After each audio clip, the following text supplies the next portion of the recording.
রাজ দেখো, বাবুর আব্বা সোনার লেগে এই ছেলেটা দেখিছে। ভালোই লাগছে। বাড়ি কোথায় ছেলেটার? আমাদের পাশের গ্রামে। কিছুদিন আগে ছেলেটা পুলিশে চাকরি পেলো। এই বয়সে বিয়ে দেবেন? হ্যাঁ বাপ, চোখ ভালো না। মেয়ে তো কাকু কখন ভালোবেসে বসে থাকবে। ওর আব্বা বড় ওসব ভালোবাসা টালোবাসা পছন্দ করে না। আমার অনেক ভয় লাগছে। যদি ওই ছেলেটার সাথে আমার বিয়ে দিয়ে দেয়, তুমি কিছু একটু করো, আমি অন্য কাউকে বিয়ে করতে পারবো না। তুমি এত ভয় পাইছো কেন? এই রাজ বেঁচে থাকতে তোমার কোথাও বিয়ে হইতে দেবে না। আচ্ছা রাজ, তুমি একটা কথা ভেবে দেখিছো?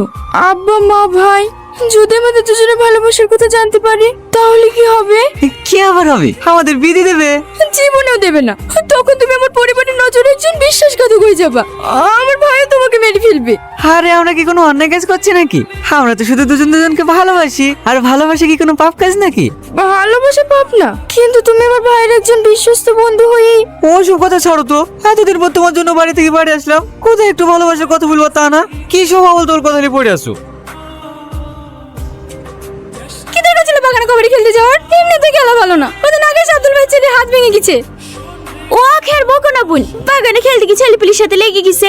ও কি ইচ্ছা করে লাগিছে নাকি? তুমি জানো না বোন, আমি বারবার করে মানা করলো বাগানে যাচ্ছি, যা খেলা টেলা করিস নি।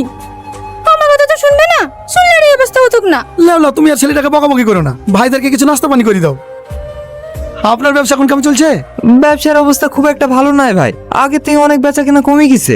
মাঠে 2-3 বিঘা আবার ছেলে বলে সংসারটা কোনো রকমে চলে যাচ্ছে। বুড়ি তো আগের থেকে অনেক বড় হয়ে গেছে। কোন ক্লাসে পড়ো মা? এইচএস দিলাম। মেয়েকে আর পড়াবো না ভাই, কলারে উঠলে বিয়ে দিয়ে দেবো। বুড়ি লেগে একটা ছেলে দেখেছি, ছেলেটা দেখতে শুনতে বেশ ভালোই। বাপের 20-22 বিঘি জমিও আছে। আর একবার লাগা, কোথাও ব্যস্ত আছে মনে হয়।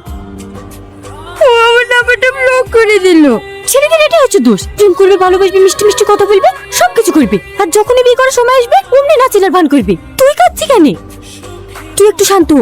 এই রাজের কোনো বন্ধুর নাম্বার আছে তোর কাছে? আছে। নাম্বারটা আমাকে দে। না না, আমি এখন বিয়েটাই করতে পারবো না। তাহলে আমার এই গর্ভে আসা বাচ্চাটার কি হবে? কি আবার হবে? অ্যাবর্শন করে নাও। এইসব তুমি কি বলছো? আমি কেন বাচ্চা নষ্ট করব? আমি জানি তুমি এটা মন থেকে বলনি। তুমি তোমাকে অনেক ভালোবাসো, তাই না? তোমরা তো দুজন দুজনকে ভালোবাসো, তাহলে তোমার বিয়েটা করতে সমস্যা কোথায়? আমি ওকে বিশ্বাস করিনি।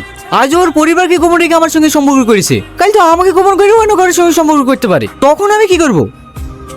একটা মেয়ে তোমাকে বিশ্বাস করে নিজের সবটুকু দিয়ে দিচ্ছে, আর তুমি সেই মেয়েটাকে চরিত্রহীন বলছো? চরিত্রহীন বলিনি, কিন্তু ভবিষ্যতে হতে পারে।